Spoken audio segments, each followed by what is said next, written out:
Bueno, pues le damos la más cordial bienvenida nuevamente a nuestro amigo Luis Carlos Díaz, periodista, defensor de los derechos humanos, gran activista y por supuesto está en algún lugar seguro de aquí del planeta, pero está muy enterado de lo que está sucediendo en su Venezuela y él, pues, él ha vivido en carne propia muchas cosas y nos la ha compartido, lo cual le hemos agradecido. Y ha estado en diferentes medios de colegas importantes, de Carmen Aristegui, en Radio Fórmula, en varios lugares, y por eso agradecemos también que nos conceda su tiempo, porque está muy solicitado, pero además muy atento.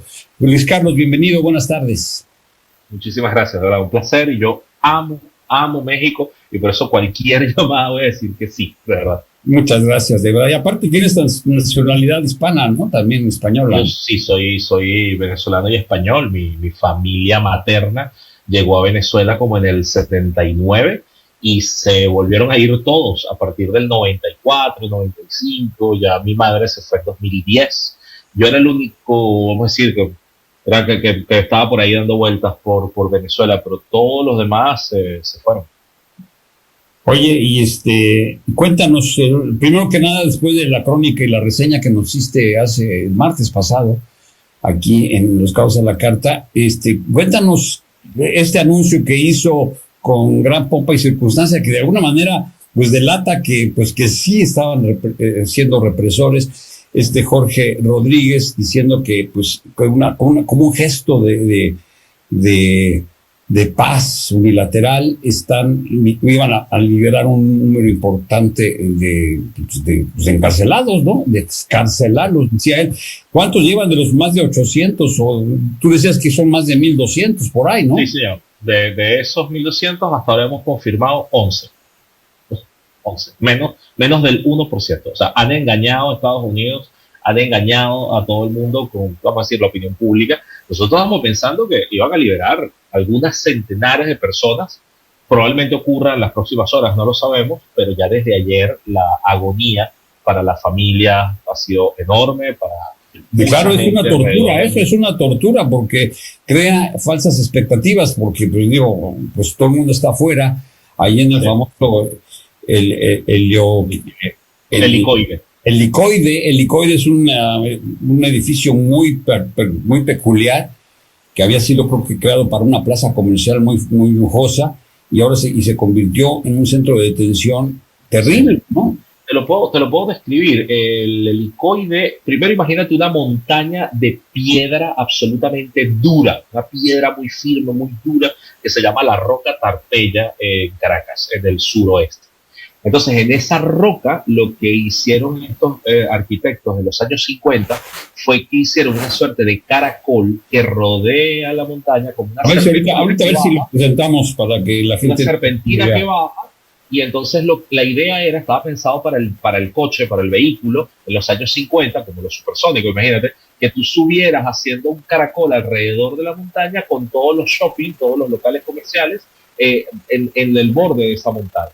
Entonces, claro, esa obra quedó abandonada, luego décadas después fue invadida para viviendas, luego lo botaron, quedó abandonada otra vez. Y con el chavismo se lo dieron al Servicio Bolivariano de Inteligencia. Entonces, esta gente lo que hizo fue que agarró algunos locales comerciales, imagínate el sadismo, y esos locales de oficinas, las oficinas las fueron cerrando y convirtiéndolas en celdas.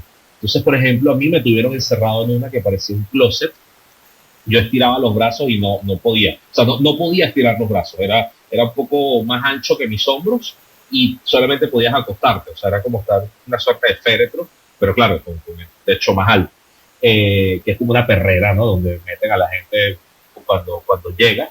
Pero luego tenías otras cosas. Hay gente que está encerrada en un baño. Fíjate, su celda es un baño. Son oficinas convertidas en celdas y hay cosas peores. O sea, tienes toda la cárcel, luego ellos hicieron... Ahí estamos viéndolo, mira. Exacto, esa forma alrededor de la montaña, pero es que el chavismo es mucho más sádico, porque entonces también allí hay un jardín de infantes.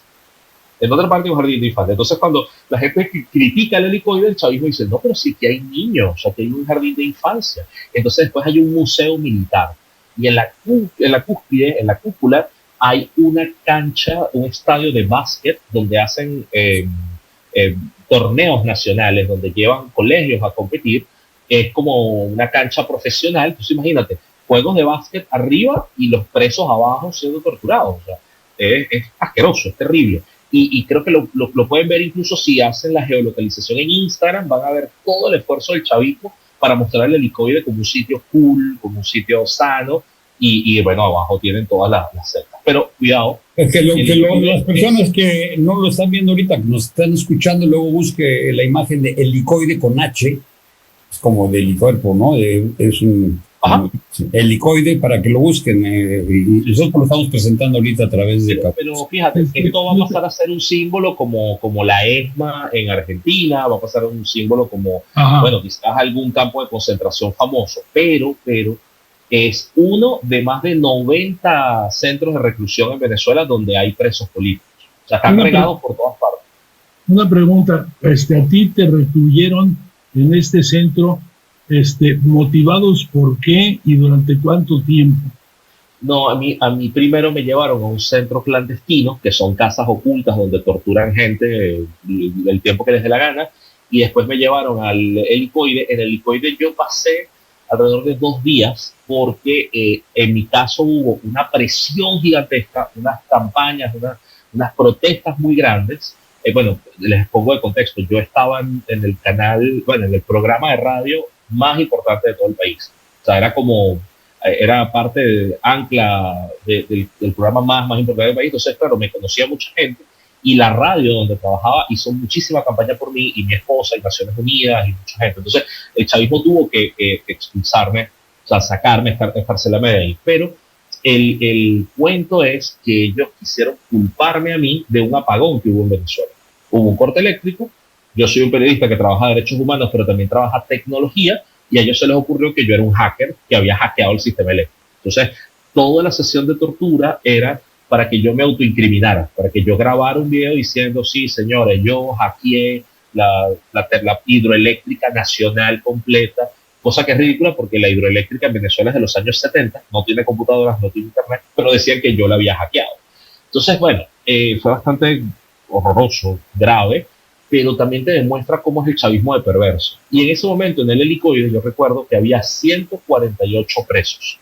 ¿Por qué? Porque en una pizarra, cuando yo entré, borraron el 7 y pusieron el 8, y cuando me fui, borraron el 8, pusieron un 7. Pero también hay que decir que no todos son presos políticos. Ahí había narcotraficantes. De hecho, había una celda que estaba como completamente cubierta por una puerta reforzada, porque son como unos narcos que tiene preso el chavismo, pero que operan desde la cárcel. O sea, usan la cárcel como un lugar seguro. También tienes presos comunes y tienes una cosa que también es compleja de explicar, que son los propios funcionarios del chavismo, que ellos creen que son desleales, los meten allí. Entonces, de pronto te consigues a otros funcionarios del SEBIN, de cuerpos de seguridad, que los castigan y los meten. Entonces, por eso estamos ahorita dándole mucha vuelta, que periodísticamente la gente dentro y fuera de Venezuela quiere ver el cierre del helicoide, pero para el chavismo es complicado porque efectivamente es un sitio que sirve para muchas cosas, incluso para estos negocios sucios que les cuento. Hablando de todas estas vicisitudes y de todas estas formas que tiene el chavismo, madurismo, de tratar a su población, ante este hecho de aceptar que siga el régimen del chavismo por parte de los Estados Unidos y que validen a Delcy y a su hermano como parte del poder, pues no ha pasado nada, ¿no? No hay júbilo de que vayamos a regresar los venezolanos a su país, ni que vayan a instituirse mecanismos democráticos, ¿no? Lo que estamos viendo es que va a perdurar todo esto. ¿Cómo ves tú la posibilidad de que haya cambios en ese sentido? Sí, eso es importante que lo sepa Estados Unidos también. Los venezolanos no van a volver a Venezuela y no va a pararse la migración hasta que no haya un cambio de régimen. Lo que hubo hasta ahora es un cambio de liderazgo y se tiene que cambiar el régimen. Y es comprensible que ellos quisieran hacer un cambio de régimen paulatino con una persona que sea parte de ellos, porque si tienes un opositor, no dura en el poder 2 días, o sea, se van a volar. Hoy escuché a un político que me dio una imagen que no había escuchado. Él dice, bueno, pusieron a Delcy, que ya negoció su su preservación. Ella entrega a Maduro y hace todos estos cambios para preservarse ella y su hermano, pero dice, bueno, le dieron un destornillador y le dieron una pistola. Le dieron un destornillador para desmontar todo el régimen que tiene, o sea, para ir cargándose de otros factores, ir anulándolos, ir entregando a otra gente, bueno, y una pistola para acabar ella con la revolución. Yo siento que ese es el escenario más optimista de un opositor que cree que se puede hacer una transición a la democracia porque Estados Unidos te lo va a entregar. Yo no estoy de acuerdo. Yo creo que hay que presionar, yo creo que hay que seguir protestando, yo creo que otros países del mundo tienen que vincularse para exigir que en Venezuela haya democracia, porque si no, Estados Unidos se puede quedar solamente con, bueno, una dictadura normalizada, estabilizada, con la que puede hacer negocios, que es como uno de nuestros temores. Nosotros no estamos poniendo este asunto como el tema del petróleo en el centro o no, porque yo sé que todo el mundo ahora le quiere explicar a los venezolanos que somos un país petrolero, cuando nos lo dicen desde el preescolar, pero es que también por el petróleo fue que el chavismo mató, secuestró, tiene presos políticos, se ha robado las elecciones, o sea, es para justamente explotar ese petróleo. Pero lo que sentimos es que aquí hay que terminar de empujar, que se entienda que en democracia y libertad es más rentable Venezuela, más segura, puede regresar población, que bueno, con este caos del chavismo reventando todas las instituciones del país. Pero este regreso a la democracia, y pongo un ejemplo, el querer instaurar ahorita a ¿cómo se llama? A González y a Edmundo González o María Corina Machado. Pudiera ser prematuro, ¿no? Frente al aparato que existe actualmente, ¿no? Exactamente. Hay fusiles en las calles, el chavismo armó milicianos, el chavismo repartió por todo el territorio nacional 5.000 lanzamisiles. Cuando hablamos de lanzamisiles como misiles personales, individuales, una sola persona lo puede operar y puede disparar una sola bala. De esos hay más de 5.000, y una cosa que se está repitiendo es, bueno... Pero una bala muy destructiva, ¿no? Claro, si Edmundo González llega y hace un evento público, se lo van a volar. O sea, necesitas desactivar el aparato represivo. Pero al mismo tiempo, fíjate que están hablando de eso, que es como una suerte de asimetría importante, ¿no? Armada, pero nadie habla de las Fuerzas Armadas. Y las Fuerzas Armadas son particulares, porque las Fuerzas Armadas en Venezuela no son profesionales, o sea, se perdieron su esencia, no combaten una batalla desde la era de Simón Bolívar, porque ni siquiera contra los gringos del sábado hicieron algo, de verdad que esa gente se desactivó por completo, pero necesitan negocios. Los militares en Venezuela dependen de los negocios. Les dan aeropuertos, puertos, les dan institutos públicos, les permiten vender petróleo, tienen minería, tienen tráfico, narcotráfico. No sé si esto les suena de otros países, pero los militares en Venezuela perdieron su prestancia del respeto. Entonces ahora, ¿quién negocia con ellos? Por los momentos de él sí sirve, de él sí les puede decir, hagan lo que quieran, pero la oposición no tiene nada que ofrecerles más éxito. Pues, Carlos, tenemos que hacer una pequeña pausa. Si nos permite, regresamos de inmediato. Estamos hablando con el periodista Luis Carlos Díaz, y activista, además del defensor de los derechos humanos, con gran experiencia en todo este tema de Venezuela. No se vaya, regresamos de inmediato. Estaba platicando por los mensajes con Luis Carlos, porque habíamos visto por ahí notas de que Suiza congeló pues 10 mil millones de dólares en las cuentas de Maduro y de mucha gente más. Ahí se habla de oro que se llevó, y nos parecía algo exagerado, pero me dices, Luis Carlos, que todo esto es exagerado. Nada, al contrario. Sí, a mí me parecía irreal por lo bajo. Les pongo contexto. Yo soy directivo de una organización que se llama Transparencia Venezuela. Los invito a que visiten la web. ¿Dónde está esta Mercedes? Mercedes de Freitas. Mercedes de Freitas es mi directora, es mi directora. Yo sigo a Mercedes fanáticamente. Pueden ver, porque también existe Transparencia México y otros países. Transparencia Venezuela es la principal organización que sigue casos de corrupción en Venezuela. Y tenemos informes de muchas cosas. Uno de esos informes, por ejemplo, es el del robo en PDVSA que hizo Tarek El Aissami, ya que hay tanta preocupación. PDVSA, para nuestros amigos, es Petróleos de Venezuela, no es para... Petróleos de Venezuela. Quien fue su director, Tarek El Aissami, que era el tercer hombre más importante del chavismo. Entre 2020 y 2022 se calcula que robó 20.000 millones de dólares. Él solo. En 2 años. Su esquema de corrupción. En 2 años. Entonces, claro, pensar en Maduro y 10.000 millones de dólares es una cifra ridículamente baja, dado que tiene 26, 27 años en el poder, en distintos roles. Él fue 6 años canciller de Chávez, luego fue vicepresidente, luego fue presidente. O sea, el chavismo con el dinero es monstruoso. Y no significa que por eso el país es rico, más bien el país está en la miseria absoluta.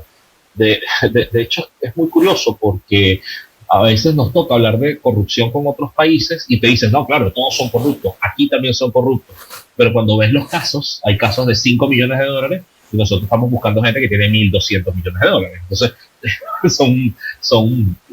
te rompen cualquier esquema. Oye, ¿qué opinas de lo que se ha dicho sobre que ahora México es el principal proveedor con 44% de petróleo a Cuba? Porque ya Venezuela no le da ingresos a Cuba desde hace tiempo y esto pues, ha causado cierto escozor en Estados Unidos, sobre todo, no en Estados Unidos, en Trump, ¿no? Y Rubio. Y no ha causado escozor en México. Esa sería mi pregunta. Sí, bueno, aquí claro, pero... Mira, les explico, porque en Venezuela empezamos a regalarle petróleo a Cuba y lo que nos decían era mentira. Nos decían, esto es para pagar los médicos, esto es para pagar los entrenadores, esto es para pagar la ayuda de no sé qué cosa. Y cuando hablábamos con los médicos cubanos vivieron en Venezuela más de 20 años, o sea, hicieron vida con nosotros, eran vecinos, los conocíamos, venían a comprarnos. En Venezuela aprendían qué era la democracia, aprendían a comer cosas que no comían en sus países. Entonces aprendimos con ellos la miseria de Cuba, pero también aprendimos que el gobierno cubano cobra por médico algo así como $2,000 al mes y a ellos les paga 100. Y todo lo demás se los queda el gobierno. Es una maquila. Entonces, claro, en Venezuela lo que decíamos era, bueno, están financiando la dictadura cubana, no están financiando al médico ni a su familia. Entonces, esos esquemas eran en realidad de petróleo gratis, era para alimentar a la revolución, pero además con Cuba pasaba que Venezuela le mandaba tanto petróleo que Cuba revendía petróleo. Cuba revende petróleo, no lo usa ni siquiera para la gasolina de su país, por eso hay colas, hay filas para poner combustible.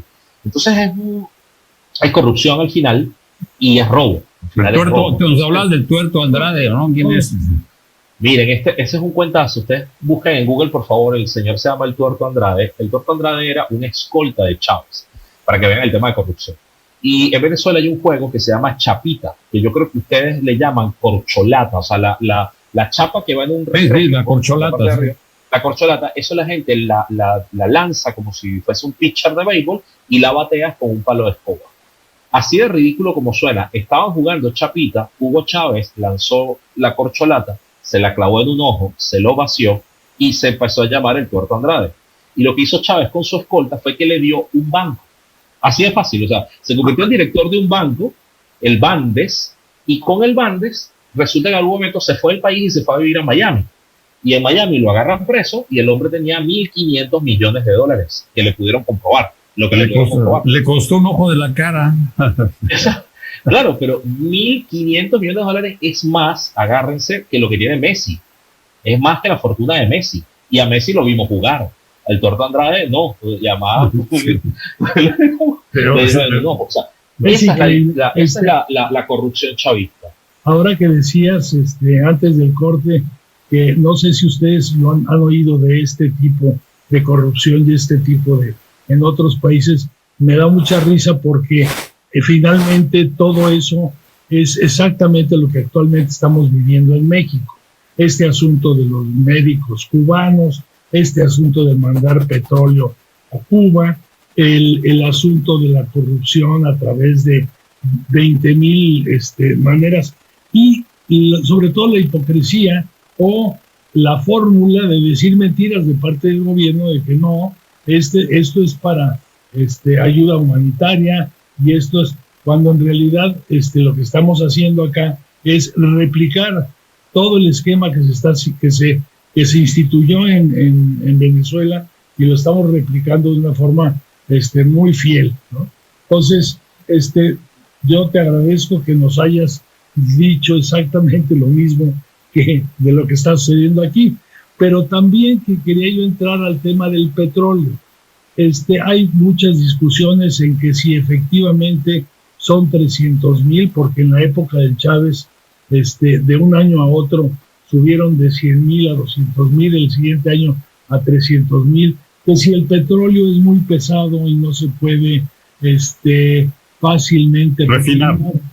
que si no es importante el petróleo en la medida, dependiendo de los precios del petróleo, no es en términos reales algo importante como negocio, pero más bien como algo geopolítico, en donde lo que tú haces es impedir que el petróleo de Venezuela salga a surtir a China y a otros lugares que no, tratando de hacer una reorganización del asunto petrolero. ¿Tú cómo ves todo eso?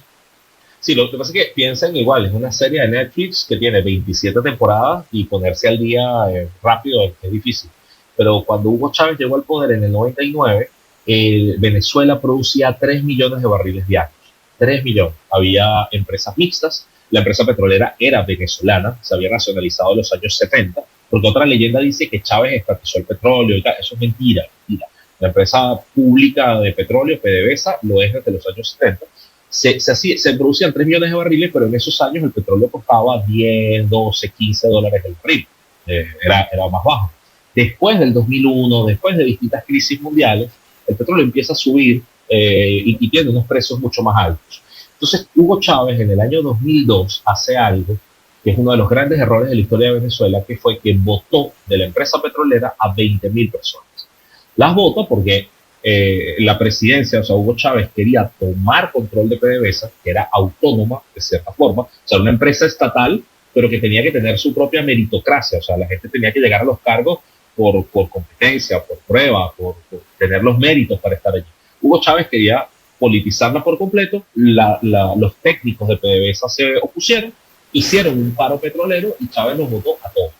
Pero entonces cuando hablamos de 20.000 personas votadas, se perdió masa crítica, profesionales, doctores, ingenieros, financieros, y todo eso además alimentó la tecnología mundial, porque llegaron a Noruega, a Dinamarca, a Canadá, a Qatar, a Oman, a distintos países petroleros del mundo. ¿Por qué te cuento esto? Porque haber eliminado esa capa técnica de PDVSA hizo que ellos tuvieran que empezar a meter gente, primero leal al partido, fiel al partido. PDVSA votó 20.000 personas, pero contrató 100.000. Ahora, esas 100.000 que contrató eran burócratas, gente que sabía nada, sabía ocupar una silla, pero no podía extraer petróleo. Entonces, durante unos años, el petróleo se sacaba con empresas mixtas, empresas internacionales, que hacían el trabajo, los obreros y los técnicos de toda la vida, pero con empresas internacionales que acompañaban al chavismo. Y por supuesto que ahí vinieron unos años de bonanza, digo, no del chavismo, sino del mercado mundial, porque el barril en 2006-2007 costó $100, $150. Para un país que le costaba $8, $7 producir un barril, venderlo en 150, por supuesto que es el negocio de la vida. O sea, es más rentable que la droga, es más rentable que cualquier cosa que te puedas imaginar. Entonces, ese festín de dólares, por ejemplo, se metió en la campaña electoral en México, y es, lo que estoy diciendo es real, porque México expulsó al embajador de Venezuela en el año 2006, lo pueden buscar, es público. Se metió en las campañas de Argentina, de Uruguay, de Perú, de Bolivia, de Colombia. O sea, Chávez regalaba dinero y era el hombre más popular del planeta. Era un ícono pop, pero porque tenía dinero robado de las cuentas venezolanas. Entonces, ¿qué pasa? Esa borrachera de petróleo, lo que estaba ocultando por debajo es que PDVSA ya no estaba produciendo 3 millones de barriles. Empezó a producir 2,5, 2, 1.8 y empezó a bajar y bajar y bajar. Y hacia el año 2019 ya podía estar rondando 600.000 barriles. Es decir, se va destecnificando. En el año 2008-2009 hubo expropiaciones de empresas petroleras internacionales, no las pagaron, se robaron la maquinaria, empezó a haber como problemas financieros por corrupción. Y claro, todo eso te va acabando la industria, pero el petróleo siempre es rentable. Entonces, ¿qué pasó? Que para el año 2019 había una crisis que era la siguiente. En el año 2011, China le da a Venezuela una línea de financiamiento de $40.000 millones a cambio de petróleo. Chávez los recibe, todo ese dinero se lo roban, ese fue el fondo chino. El fondo chino fue robado por completo. A lo sumo compraron que si aires acondicionados chinos y los regalaron en unas casas pobres en el país. Eran casas de piso de tierra, pero que tenían aire acondicionado. Pero todo ese dinero se perdió. Y Venezuela, desde el año 2012, todos los días le tiene que dar 200 o 300.000 barriles a China de un dinero que ya se comieron hace 15 años. Y espero que esto se entienda bien. O sea, Venezuela en el 2019 producía 600.000 barriles, pero 300 eran para cubrir la deuda china. Todavía hoy estamos pagando la deuda china. Claro, es una deuda tremenda. Claro, a China le da igual, porque China va a seguir siendo un país así por centurias, y ellos lo que decían era, bueno, Venezuela por X o Y igual me va a pagar, igual tiene ese fondo. Entonces, cuando nosotros nos dicen que es que Estados Unidos los quiere por su petróleo, o sea, yo diría es que el mundo entero nos quiere por nuestro petróleo, porque en Venezuela había empresas, pues las hay, españolas, italianas, de muchos países. Lo que pasa es que ahora es un país filibustero, es un país donde no hay reglas de juego, es un país donde roban, donde las empresas no son estables. Pero esa ha sido nuestra situación. ¿Y por qué hablo del 2019? Disculpen que me tome 2 minutos. Porque ese es el año en el que Estados Unidos sanciona el petróleo venezolano. Le dice a PDVSA, no te compro más. O sea, no compro más. ¿Por qué es importante esto? Porque el petróleo venezolano efectivamente es extrapesado, es decir, un poco más difícil de procesar que el petróleo del Medio Oriente, pero justamente por desarrollo tecnológico se hicieron refinerías en República Dominicana, en Curazao, en el Caribe y también en Estados Unidos. De hecho, la empresa Citgo, la pueden buscar, Citgo, C-I-T-G-O, que está en Estados Unidos, es una empresa venezolana. O sea, nosotros los venezolanos en Estados Unidos, una empresa con refinadoras que refina petróleo venezolano para ese mercado. Pero también como parte de los dueños de Citgo hay uno que es americano que aportó muchas cantidades de dinero a la campaña de Trump, ¿sí? No, de hecho, quien aporta $500,000 para la campaña de Trump desde la empresa Citgo es Delcy Rodríguez. Delcy siendo la directora económica de PDVSA. Entonces, el 19 es un año clave porque Estados Unidos sanciona y dice la ley del hielo, no te compro más petróleo. Hay gente que copia la narrativa cubana y dice que nos bloquearon. En realidad no. Venezuela le podía seguir vendiendo a China, a Rusia, a India. O sea, el mercado, de hecho fue el propio chavismo que empezó a venderle a otros países y no cumplir con Estados Unidos. Entonces, el 19 es un sacudón a Venezuela, porque si ustedes hablan con cualquier venezolano, todo el que salió antes de 2019 vio que había escasez de alimentos, de medicinas, de repuestos de vehículos. El país estaba quebrado, parecíamos cubanos. Efectivamente, yo recuerdo que tenía una bicicleta y yo no tenía cómo conseguir los frenos de la bicicleta. Podía tener dinero, pero no había piezas, no se importaban piezas, tenía que frenar con la suela de los zapatos, aunque yo fuese un profesional, trabajador y tenía dólares en la mano. No podía comprar frenos de bicicleta porque no había, porque estaba rota la economía. Cuando llega el 19 y vienen las sanciones, el chavismo deja de controlar la economía. Es decir, deja de controlar los puertos, las importaciones, deja de controlar los dólares, deja de controlar los precios. Venezuela tenía control de precios. Y cuando empieza a liberar controles, todo el mercado se abasteció de nuevo, porque los privados podían importar lo que quisieran, porque las familias de los venezolanos podían enviar comida y pasaba a los puertos, no se la robaban los chavistas. O sea, el país se volvió a abastecer gracias a las sanciones estadounidenses al petróleo. Eso es una paradoja, pero es la realidad. Entonces, Venezuela puede ser contrafactual o contraintuitiva para algunas cosas, contraintuitiva es la palabra, pero efectivamente lo que salvó la economía venezolana fueron las sanciones, porque de hecho estabilizaron la caída de producción de petróleo y permitieron que el país creciera. Muy interesante todo lo que nos compartes, querido Luis Carlos. Espero que pues realmente la semana próxima tengamos mejores noticias sobre la liberación de los presos políticos, que es terrible la angustia y la expectativa, la desesperación de sus familiares que pues se han ilusionado con ver a sus familiares. Ojalá sea así. Ya espero que nos permita seguir platicando contigo más adelante, porque ya prácticamente eres un venezolano cabeño. Estaremos no quiero conocer los cabos. Ya, pues aquí tienes tu casa, mi querido Luis Carlos. Y bueno, pues lo dejamos ahí esperando poder seguir platicando más adelante en la semana que entra con nuestros mejores deseos de que las cosas sean más positivas. Con todo gusto. Quiero que quienes los escuchen. Gracias, Agustín. Quiero que quienes los escuchen sepan que son 1.200 presos políticos, así que si escuchan 100, 500, todo es insuficiente, y hay más de 90 cárceles con presos políticos. Así que si se razona el helicoide, igual estaremos protestando. Y además, creo que para rehabilitar la industria petrolera, creo que se necesitan más de $100 mil millones, porque pues, tal cual. ¿Cómo? La quebraron por completo. Iba a estar muy difícil, ojalá. Y hablar, gracias, Luis Carlos Díaz, de algún lugar seguro de este planeta, de esta bellísima Sudamérica. Te mandamos un fuerte abrazo con los mejores deseos y esperamos seguir en contacto contigo si nos lo permites. Hasta luego, gracias. Gracias.